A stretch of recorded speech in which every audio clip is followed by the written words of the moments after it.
हल्द्वानी को green city के नाम से बड़े शहर जानते हैं। बदलते वक्त के साथ कुमाऊं का सबसे बड़ा शहर हल्द्वानी तमाम परेशानियों से गुजर तो रहा है, लेकिन उसका हल कुछ इस तरह निकल रहा है जिसकी वाहवाही पूरे देश में हो रही है।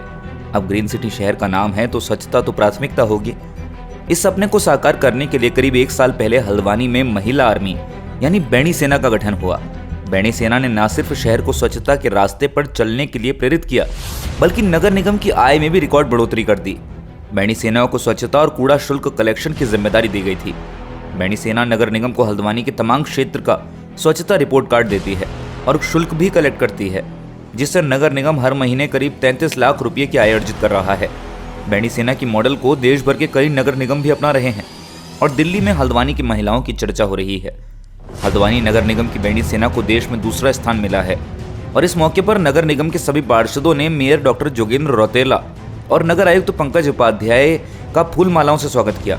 इस दौरान मेयर जोगेंद्र रौतेला ने कहा कि स्वच्छता और कूड़ा कलेक्शन में बैणी सेना ने अग्रणी भूमिका निभाई है।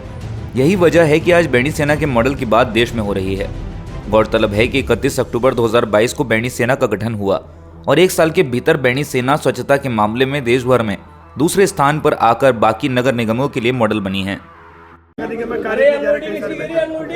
देखिए, बैणी सेना एक उत्कृष्ट नवाचारी कदम है।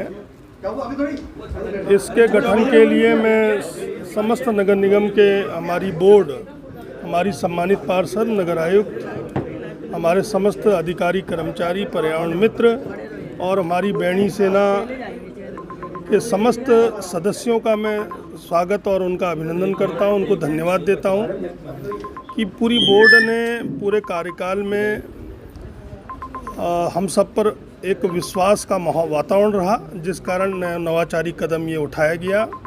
आज बैणी सेना पूरे भारतवर्ष में एक नवाचारी कदम है जिसको प्रयोग करने के लिए अन्य निकायों को भी कहा जा रहा है और ये अपने आप में महिला सशक्तिकरण, थर्ड पार्टी मॉनिटरिंग, स्वच्छता, लगभग कई आयामों को ये पूर्ण करता है। बैणी सेना नवाचारी कदम गठन करने, लागू करने और सफलतापूर्वक 1 साल पूरा करने पर मैं माननीय महापौर महोदय को, पूरी बोर्ड को, सभी मीडिया के सभी साथियों को और हल्द्वानी की पूरी जनता को मैं हार्दिक धन्यवाद देता हूं। उनके सहयोग से ही बैणी सेना अपने आयामों को सफलतापूर्वक रूप से पूरा करने में सफल हो पाई है।